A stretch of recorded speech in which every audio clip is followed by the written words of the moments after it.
Amazon যাইব পরের দেশে হাসি মুখে দেন বিদায় গো আমাজান যাইব পরের দেশে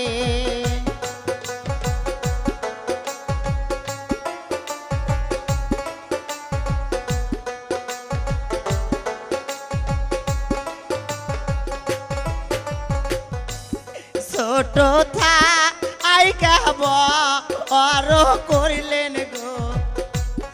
আমাজান দুধ কহলা খাওয়াইয়া ছোট থাইকা বড় করিলেন গো